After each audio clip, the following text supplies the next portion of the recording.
तो चले बच्चों, आज मैं आपके लिए लेकर आई हूँ तृतीय भाषा हिंदी के प्रश्न पत्रिका।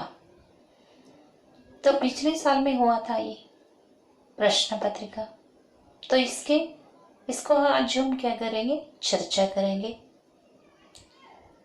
उसके साथ उसके जवाब को देख लेंगे किस तरह लिखना है। मेरे चैनल को सब्सक्राइब करो और अपने सारे दोस्तों को शेयर करो और अच्छा लगे तो एक लाइक करो। ठीक है, हम चलते हैं। तो बच्चों, यहाँ पर पहला प्रश्न है, निम्नलिखित प्रश्नों के लिए चार चार विकल्प सुझाए गए हैं। उनमें से सर्वाधिक उचित विकल्प चुनकर उसके संकेताक्षर सहित पूर्ण रूप से लिखिए। तो ಹಾಗಾದ್ರೆ ಮಕ್ಕಳೇ ಏನು ಮಾಡಬೇಕು, ನಿಮಗೆ ಏನು ಮಾಡಬೇಕಾಗತ್ತೆ, 4 ಬಹುಆಯ್ಕೆಗಳನ್ನು ಕೊಟ್ಟಿರ್ತಾರೆ. ಅವು 4 ಆಪ್ಷನ್ಸ್ನಲ್ಲಿ ಸರಿಯಾದ ಉತ್ತರವನ್ನು ಆ ಸಂಕೇತಾಕ್ಷರಗಳ ಮೂಲಕ ಬರೆದಿದ್ದಾದರೆ 1 ಅಂಕ ಖಚಿತ. ಸರಿಯಾಗಿ ಓದಿ ಅವುಗಳಲ್ಲಿರ್ತಕ್ಕಂಥ ಸರಿಯಾದ ಉತ್ತರವನ್ನು ಆಯ್ಕೆ ಮಾಡಿ ಬರೆಯಿರಿ ಅಂತ ಹೇಳಿದ್ದಾರೆ. ಹಾಗಾದರೆ ಮೊದಲನೇ ಪ್ರಶ್ನೆಯನ್ನು ನೋಡೋಣ. तो पहला प्रश्न है, लिफाफा शब्द का बहुवचन रूप है। ए कागज, बी पॉकेट, सी लिफाफो, डी लिफाफे। तो इसका सही आंसर है बच्चों डी लिफाफे। इस तरह लिखने से आपको 1 अंक आ जाता है। चले, दूसरा प्रश्न है, निम्नलिखित में से स्त्रीलिंग शब्द है। ए हाथी, बी मोरनी, सी बैल, डी शेर। और इसका सही जवाब है बच्चों बी मोरनी। तीसरा प्रश्न है, बेचना शब्द का विलोम रूप। ए खरीदना, बी भेजना, सी लाना, डी बचाना। तो इसका सही जवाब है बच्चों बेचना। कौन सा होता है सही जवाब? ये खरीदना। तो बेचना का विलोम शब्द है खरीदना। इस तरह आपको लिखना है। चौथा प्रश्न है, लगना शब्द का प्रथम प्रेरणार्थक क्रिया रूप क्या है? प्रेरणार्थक क्रिया के बारे में आपको मालूम ही है। ये ऑप्शन है लगन, बी ऑप्शन है लगवाना, सी लगाना, डी लग गया। तो इसका सही जवाब है सी लगाना। इस तरह लिखने से आपको 1 अंक मिल जाता है। पांचवा प्रश्न है बच्चों, हाथी भाई हम लोग मकान बनाना चाहते हैं। वाक्य में प्रयुक्त विराम चिन्ह है। विराम चिन्हों के बारे में आपको जानकारी मिल चुका है अभी।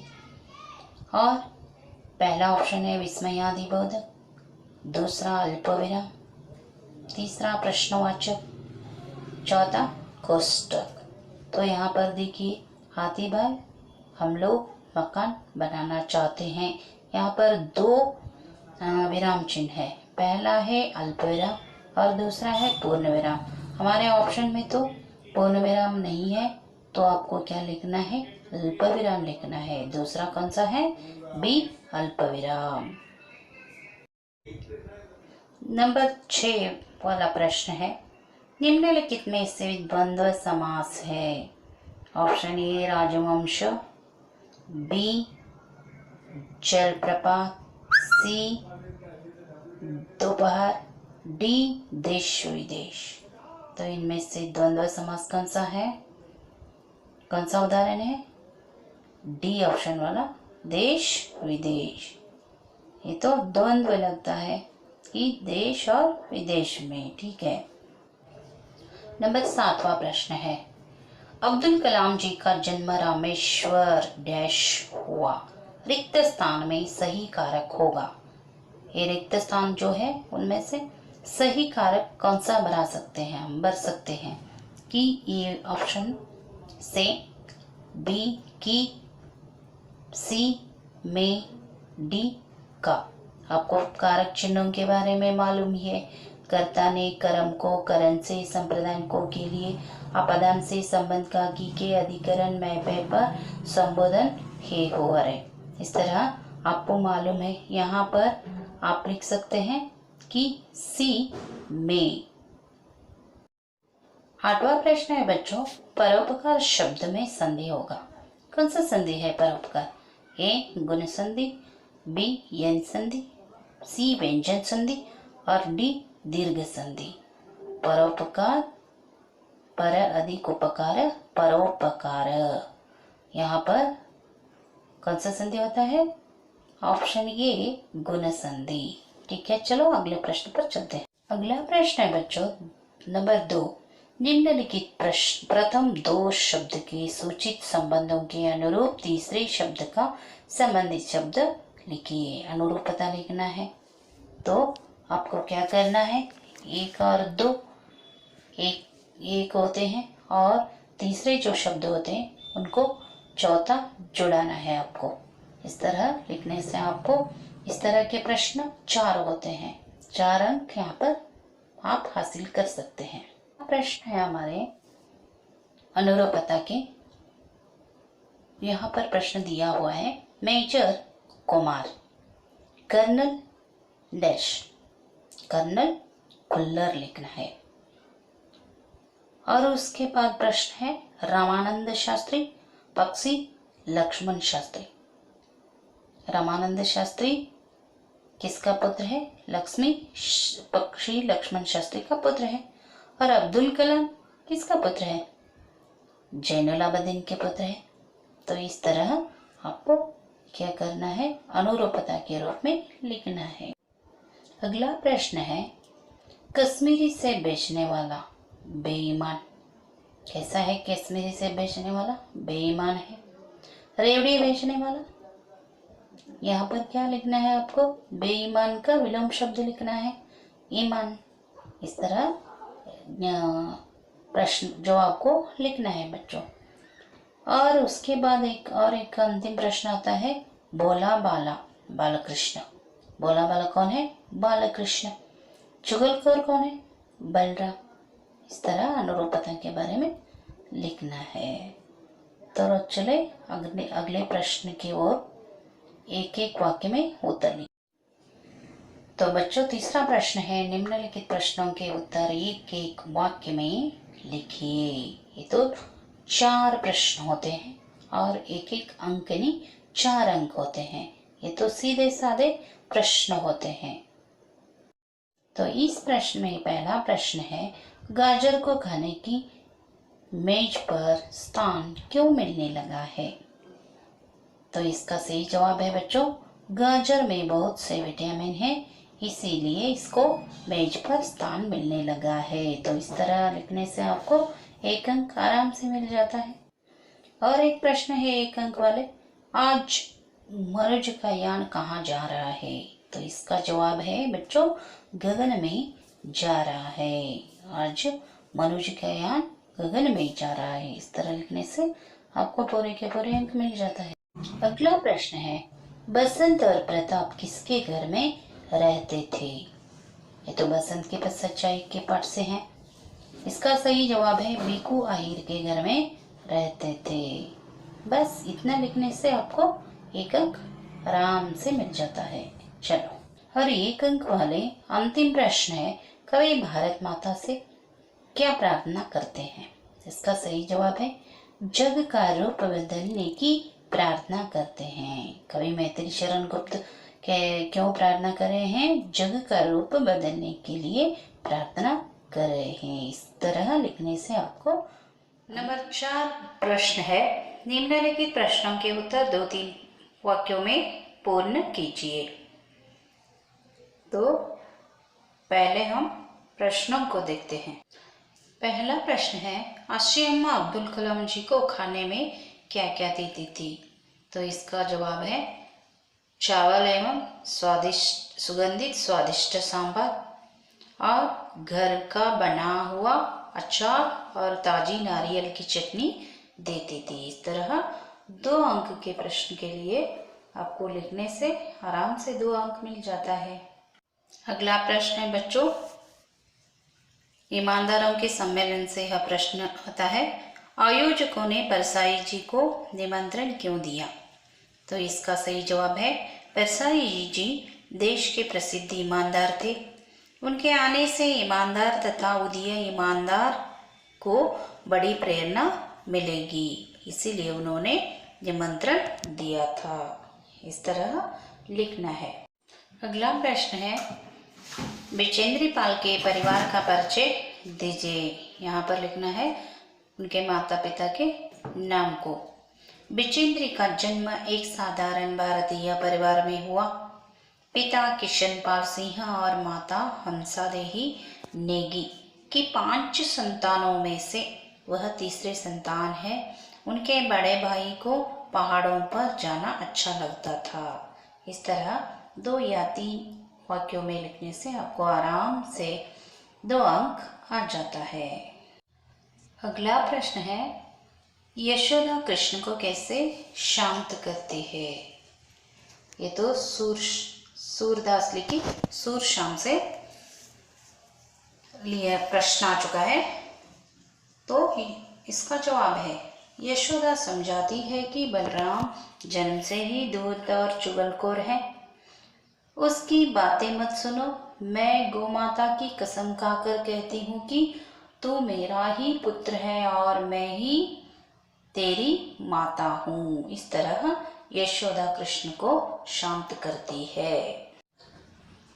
अगला प्रश्न है बच्चों, यह तो दुनिया में पहला मकान से पाठ से लिया गया है, लेकिन इस साल वह पाठ तो नहीं है आपके लिए, इसका रिड्यूस हो चुका है।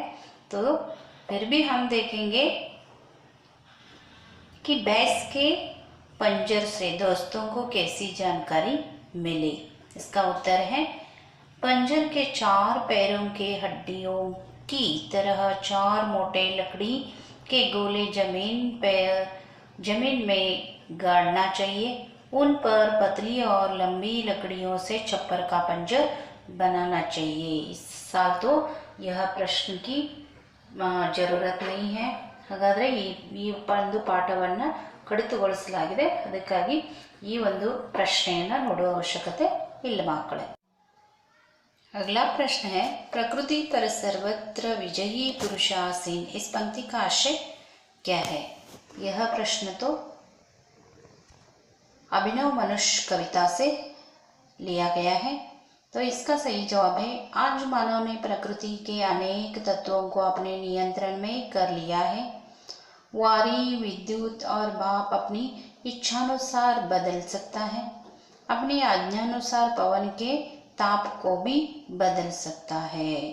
इतना लिखने से आपको इस प्रश्न में 2 प्रश्न आते हैं। जो आपको लिखने में अच्छा आता है उसको पहले देख लीजिए और एक प्रश्न लिखिए। और यहाँ पर एक प्रश्न है, सूर्य से पृथ्वी और शनि का अंतर बताइए। तो इसका सही जवाब है, सूर्य से पृथ्वी करीब 15 करोड़ किलोमीटर दूर है। सूर्य से शनि करीब 150 करोड़ किलोमीटर दूर है। ये 2 वाक्य लिखने से आपको 2 अंक आ जाता है। अथवा जो है, इस प्रश्न को देख लीजिए, शनैश्चर का अर्थ क्या है? नहीं, इसका सही जवाब है, शनैश्चर का अर्थ धीमी गति से चलने वाला। ये भी शनि सबसे सुंदर ग्रह पूरक वचन पाठ से लिया गया है।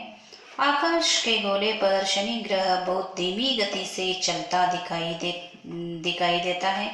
यह करीब 30 वर्षों में सूर्य का एक चक्कर लगाता है। तो यह 2 प्रश्न है, अथवा करके लिख कर दिया जाता है, और दोनों प्रश्न शनि एक सबसे सुंदर ग्रह पूरक वाचन से ही है। इस तरह ही इस साल भी प्रश्न पत्रिका शायद हो सकता है। आप ध्यान से पढ़कर आपको लिखना जरूरी है। अगला प्रश्न देखेंगे बच्चों। तो 24 नंबर वाले प्रश्न भी इसी तरह होता है और सत्य की महिमा पाठ से 2 प्रश्न होते हैं, अथवा करके लिख के दिया जाता है और पहला प्रश्न है, उसमें दोनों प्रश्नों को देखना है और जो आपको अच्छे तरह से लिखने के लिए आता है तो उसको लिखना है। तो पहला प्रश्न है, पाठ के अनुसार सत्य का स्वरूप कैसा है? इसका सही जवाब है, सत्य बहुत ही भोला भाला, बहुत ही सीधा साधा है। सत्य दृष्टि का प्रतिबिंब है, आत्मा की वाणी है। जो कुछ भी आंखों से देखा उसे बिना नमक मिर्च लगाए बोलना ही सत्य है। इस तरह लिखने से आपको 2 अंक आसानी से मिल जाता है।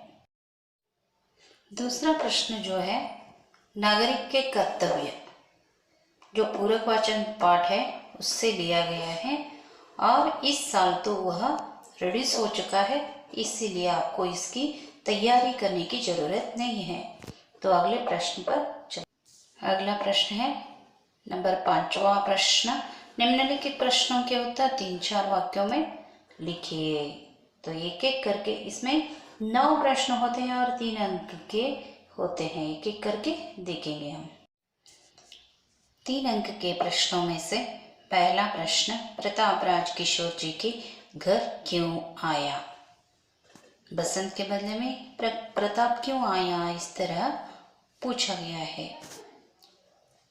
इसका सही जवाब है, बसंत राजकिशोर जी से नोट लेकर बुनाने गया। मोटर दुर्घटना में उसके पैर कुचले गए, वह बेहोश हो गया। होश में आते ही उसे पैसे लौटाने का ध्यान आया। उसने तुरंत प्रताप को बचे पैसे देकर पंडित राजकिशोर के घर भेजा, इसीलिए वह पंडित राजकिशोर जी के घर गया। तो यह प्रश्न तो रोबोट पाठ से है, तो इस साल हमारे लिए रोबोट पाठ नहीं है, इसका रिलीज हो चुका है। इस प्रश्न को भी हम इस साल छोड़ देंगे और अगले प्रश्न पर चलते हैं। अगला प्रश्न है, मातृभूमि के प्राकृतिक सौंदर्य का वर्णन कीजिए। ये तो मातृभूमि कविता से आ गया है प्रश्न। यहाँ पर 2 प्रश्न महत्वपूर्ण है, एक प्राकृतिक सौंदर्य और उसका स्वरूप। तो ये 3 अंक के लिए बहुत ही महत्वपूर्ण प्रश्न है, दोनों को यहाँ पर तैयारी करना है आपको। इसका जवाब है, मातृभूमि के खेत हरे भरे हैं। मातृभूमि के वन और उपवन फल फूलों से भरे हुए हैं। मातृभूमि के अंदर खनिजों का व्यापक धन भरा हुआ है। इस तरह 3 वाक्य में लिखने से आपको आसानी से 3 अंक आ जाता है। यह प्रश्न तो बच्चों बाल शक्ति पाठ से आ गया है, इसका भी रिलीज हो चुका है। इस प्रश्न को भी इस वीडियो में मैं चर्चा नहीं करना चाहती, तो अगले प्रश्न पर चलते। अगला प्रश्न है, कवि समय का सदुपयोग करने को क्यों कहते हैं? ये तो समय की पहचान कविता से है। इसका सही जवाब है, यह अमूल्य है, यानी समय अमूल्य है। यह भगवान दिया हुआ अनुपम धन है। संसार का कोई भी द्रव्य इसकी बराबरी नहीं कर सकता। समय एक बार बीत जाने के बाद वापस नहीं आता, व्यर्थ गंवाने पर पछताना ही पड़ता है। इस तरह 3 या 4 अंकों में 4 वाक्यों में आपको लिखना है। अगला प्रश्न है बच्चों, कर्नाटक संपदा से कन्नड़ भाषा तथा संस्कृति को कर्नाटक के साहित्यकारों की क्या देन है? इसका जवाब है, वचनकार बसवण्णा क्रांतिकारी समाज सुधारक थे। अक्का महादेवी, अल्लमप्रभु, सर्वज्ञ जैसे संतों ने वचनों द्वारा प्रेम, दया और धर्म की सीख दी है।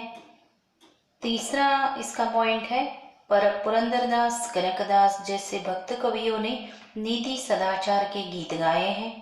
और चौथा पॉइंट आप यहाँ पर अंश को लिख सकते हैं, पंप, रिन्ना, पन्ना, कुमारव्यास, हरिहर, राघवंक आदि कवियों ने कन्नड़ साहित्य को समृद्ध बनाया है।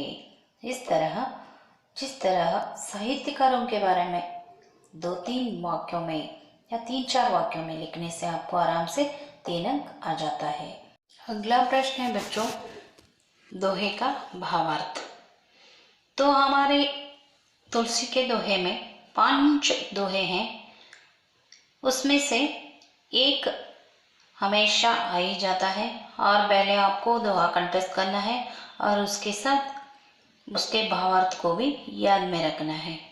और यहाँ पर दिया गया है कि मुखिया मुख सो चाहिए, खान पान को एक, पाले पोसे सकल अंग, तुलसी सहित विवेक। इसका भावार्थ पूछा गया है। इसका सही जवाब है तुलसीदास जी के अनुसार मुखिया को मुख के समान होना चाहिए।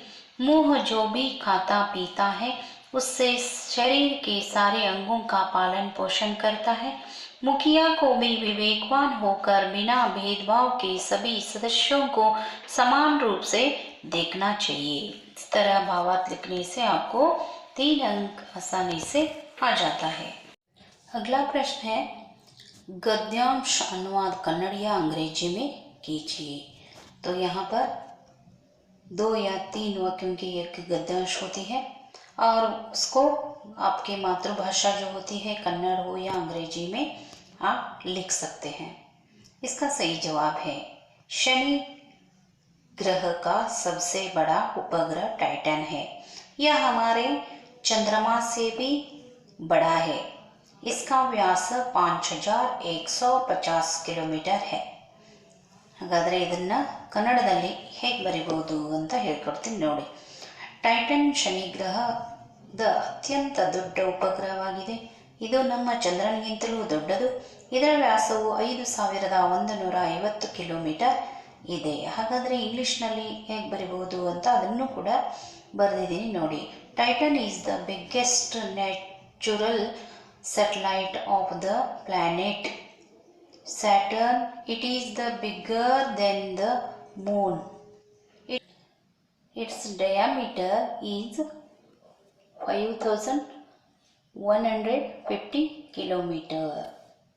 थैंक यू बच्चों। 5-6 वाक्यों में लिखिए।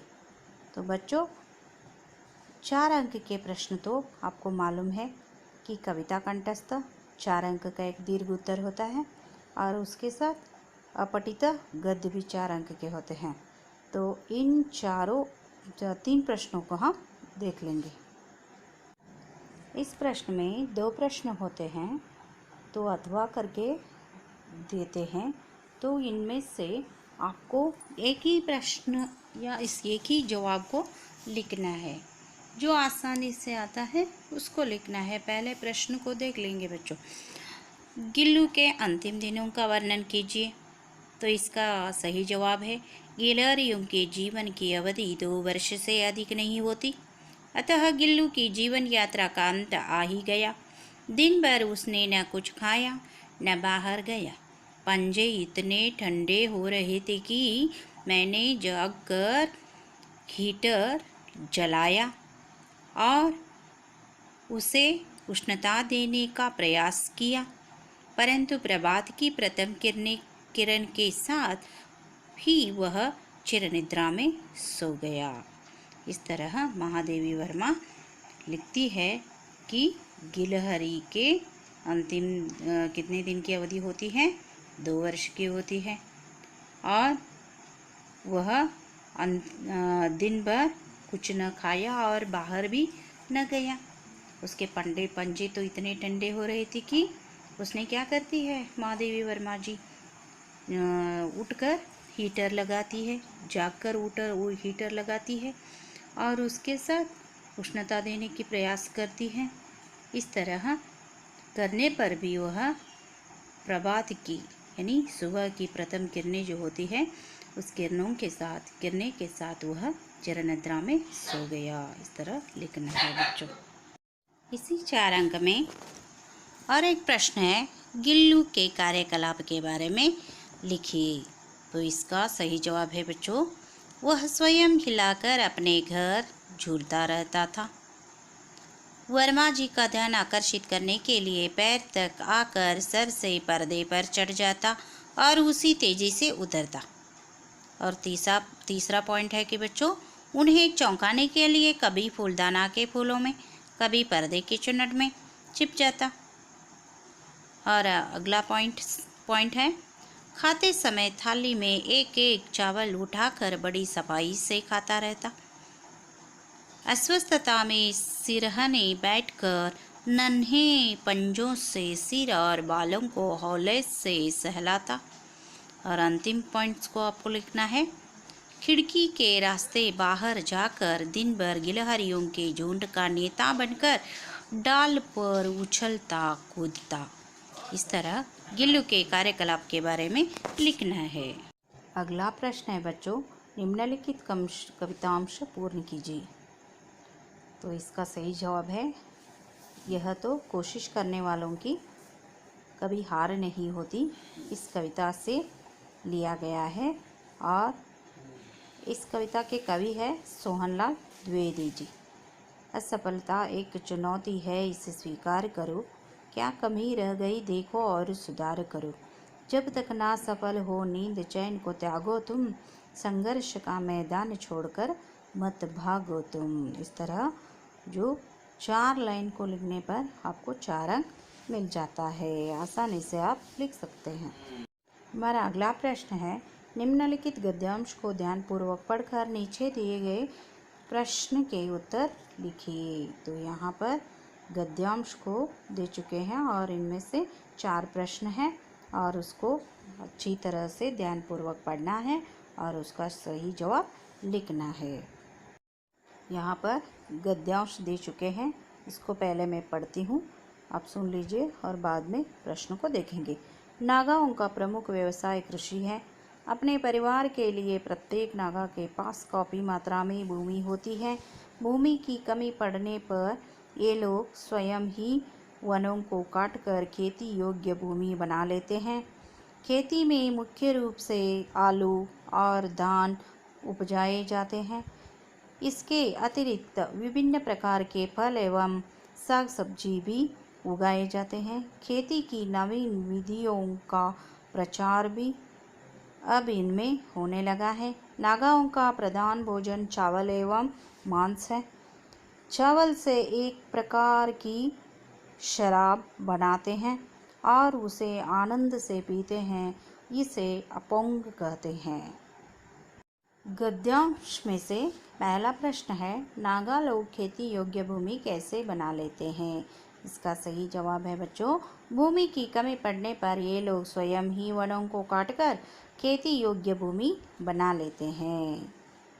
तो इस तरह ध्यानपूर्वक पढ़ना है और उसके बाद उसका जवाब ढूंढना है।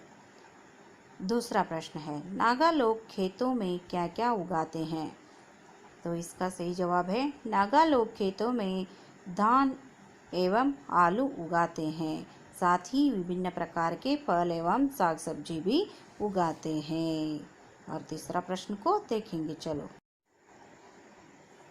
अपोंग किसे कहते हैं।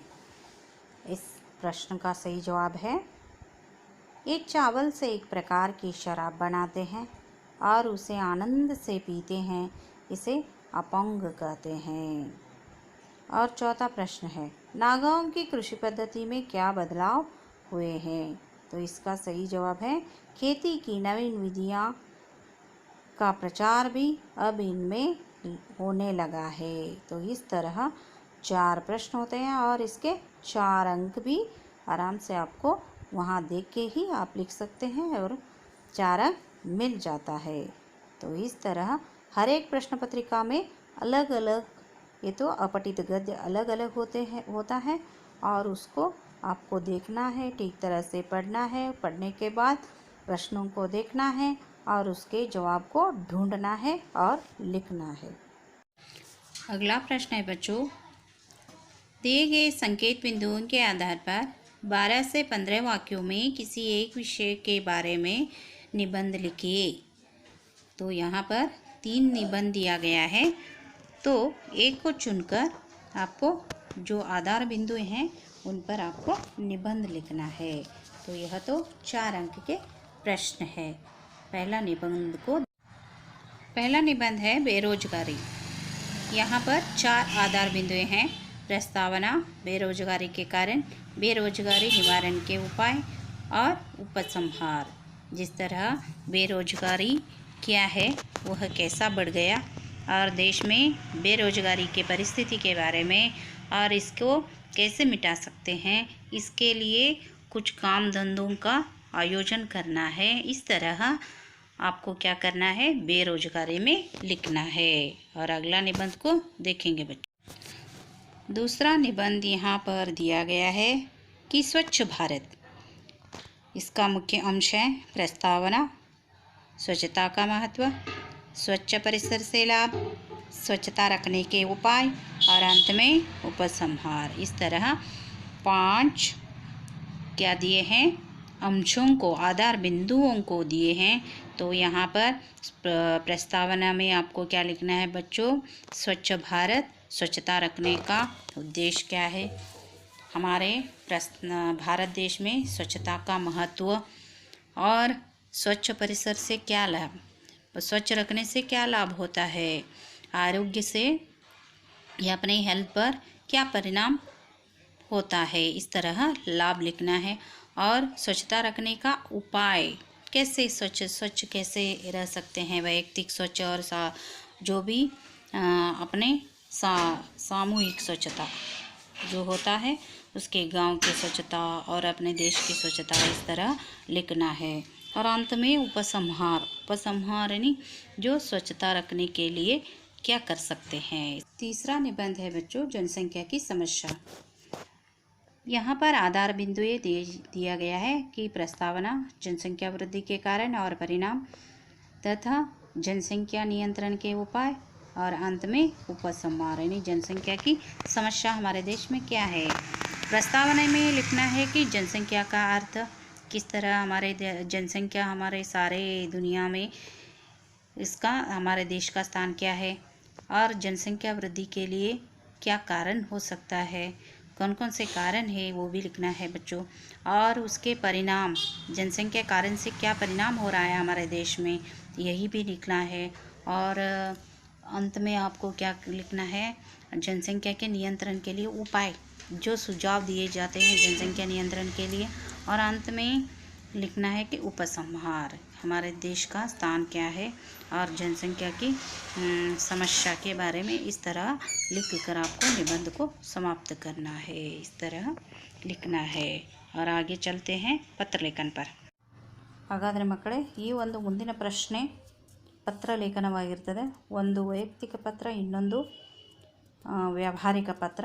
ಈ ಪತ್ರ ಲೇಖನಕ್ಕಾಗಿಯೇ ನಾನು ಪ್ರತ್ಯೇಕ ಒಂದು ವಿಡಿಯೋವನ್ನು ಮಾಡಿದ್ದೀನಿ, ಹಾಗಾಗಿ ಆ ವಿಡಿಯೋವನ್ನು ಸಹಿತ ನೀವು ನೋಡ್ಬೋದು. यहाँ पर दिया हुआ एक पत्र है, कोई भी कारण बताते हुए 4 दिन की छुट्टी मांगते हुए अपनी पाठशाला के प्रधानाध्यापक को एक पत्र लिखिए।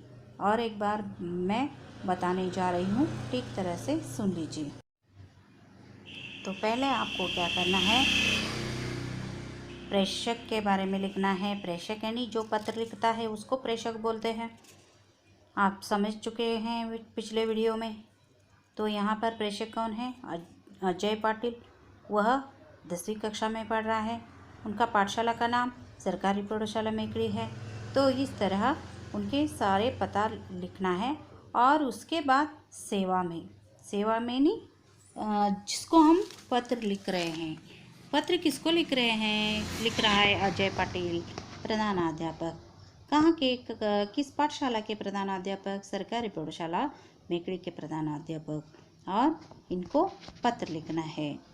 और उसके बाद महोदय नहीं, कन्नड़ में हम बोलते हैं मान्यरे, ಹಾಗಾದರೆ ಕನ್ನಡದಲ್ಲಿ ಹೇಳ್ತೀವಿ ನಾವು ಮಾನ್ಯರೇ ಅಂತ ಸಂಬೋಧನೆಯನ್ನು ಮಾಡ್ತೀವಿ। उसके बाद लिखना है विषय, छुट्टी के लिए प्रार्थना पत्र, कितने भी दिन हो। यहाँ पर छोटी से एक वाक्य लिखना है, छुट्टी के लिए प्रार्थना पत्र। और पत्र के हृदय भाग में उपर्युक्त विषयानुसार आपसे सविनय निवेदन है कि मैं अपनी बड़ी बहन के विवाह में शामिल होने के लिए बेंगलुरु जा रहा हूँ। इसीलिए आप दिनांक 9/4/2021 से 12/4/2021 तक 4 दिन की छुट्टी देने की कृपा करें। इस तरह लिखना है। और धन्यवाद के साथ आपका आज्ञाकारी छात्र अजय पाटिल। इस तरह लिख के आपको क्या करना है, पत्र को समाप्त करना है। इस तरह पूरे के पूरे यहाँ पर व्यावहारिक पत्र में देखिए बच्चों, प्रेषक है ना, प्रेषक के लिए आधा अंक, पत्र पाने वाले का पता जो सेवा में लिखते हैं उसके लिए आधा अंक, विषय के लिए आधा अंक, और संबोधन जो महोदय लिख रहे हैं उसके लिए आधा अंक, 2 अंक हो गए। पत्र का कलेवर यानी हृदय भाग बोली थी मैं, और उसको इसके लिए 2.5 अंक, और समाप्ति के लिए नहीं आपका आज्ञाकारी छात्र धन्यवाद के सहित इस तरह समाप्ति करते हैं तो इसके लिए आधा अंक। इस तरह हम क्या करते हैं, पत्र के लिए डिवाइडेशन करके उसका अंक को विभाजित किया जाता है। इस तरह 5 अंक आप पा सकते हैं। धन्यवाद बच्चों। अगले वीडियो में हम फिर मिलेंगे एक नया विषय।